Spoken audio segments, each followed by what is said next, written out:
Australians love a good ute, and we also love an SUV. What do you get if you put them together? The answer is the Ford Everest. It's a family wagon based on the Ford Ranger ute. It's got immense off-road potential, and it's pretty comfortable on the inside too. Let's put it to the test. The Everest has plenty in common with its ute-based cousin, though there are key differences between the pair. While they both have a rugged body-on-frame design, the wagon has completely different suspension, with comfort-focused coil springs in place of the Ranger's load-rated underpinnings. It is so much more comfortable on the road than a Ranger. You really do notice it. As soon as you get into the car, it's quieter, it's more refined. The suspension is much more supple and compliant, and it's just generally a much nicer place to be than the Ranger Ute. Really big praise for this sort of car, because the Ranger is definitely one of the best in its class when it comes to refinement, and for this to kick it up another level really does show that Ford has put a huge effort into the way that this thing drives.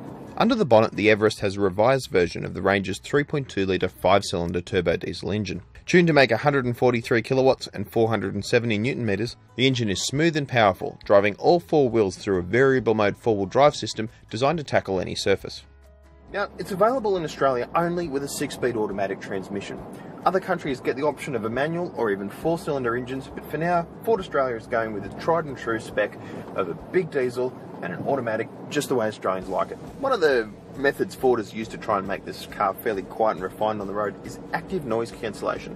Now, it's the sort of stuff you'll find in noise cancelling headphones. Basically, the stereo of the car emits a frequency that tries to cancel out what the engine is emitting in terms of noise and low frequency vibration. The Everest is available with plenty of technology new to the segment, including forward collision mitigation, active cruise control, lane keeping assistance, and a self-parking system made possible by the brand's new electronic power steering system. What that means in practice is that when you're at low speed, the steering doesn't require much effort at all. It's very light and easy to use, unlike rivals such as the Holden Colorado 7. But when you go a bit faster, the steering weights up. There's less assistance coming through from the electric motor, which means you've got to use your muscles a little bit more, and it just gives you a bit more feel and confidence in what's going on underneath you with the car. Another thing I really like about this top-end Everest is the driver's instrument cluster. You've got a conventional speedo in the middle with 2 screens on either side that you can customise to show whatever you want. Fitted as standard with 7 seats, the Everest is optimised for comfort and safety with air vents and airbags for all 3 rows. It's also practical with 4 12-volt power outlets and a household power point in the cabin, along with a powered tailgate and power folding rear seats that produce a flat cargo area. So one of the things that makes the Everest special is that it's an SUV that you can really go and have adventures with and take it off-road. Now, right now we're going down quite a steep slope and we're using the car's hill descent control system. So I don't have my feet on the brake or the accelerator at all. Now what's interesting is that you actually control the pace of the car via the cruise control. Rather than touching the gas or the brake and doing something that could upset the car just interprets that control as saying, oh, we do want to go a little bit faster. We can do that in a safe and secure manner.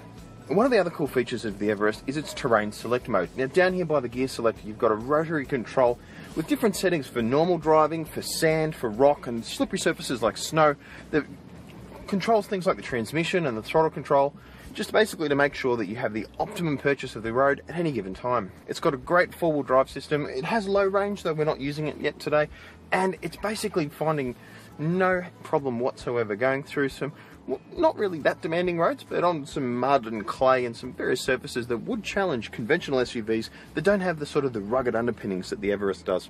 The Everest is set up to do some fairly serious off-road. It's got 225mm of ground clearance and a water wading depth of 800mm, which means you can drive through 80cm of water without having any problems on the car. Here we are, we're going to go through a water crossing. We've just put the car into its low range mode. It's going into a creek.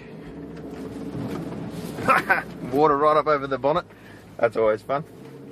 Not every driver is going to put their car through that sort of challenge, but it is really refreshing to know that this one can. It's not a regular SUV. Ford is at pains to point out this is a model that is capable of far more than what your regular family car can do, and that's a good thing, because a lot of people use SUVs and drive SUVs that really aren't that much more capable off-road than a regular family sedan. That's definitely not the case here. We've put the Everest to the test in a variety of ways today, and it has come up shining.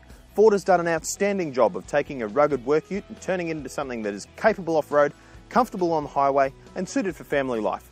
But there is one significant shortcoming. The Everest is priced far in excess of logical competitors such as the Mitsubishi Challenger or Isuzu MU-X, costing even more than a bigger Toyota Prado or more luxurious Land Rover Discovery Sport. Set to cost 80 grand on the road in fully loaded form, the Everest price may prove too steep for many Australian buyers to climb.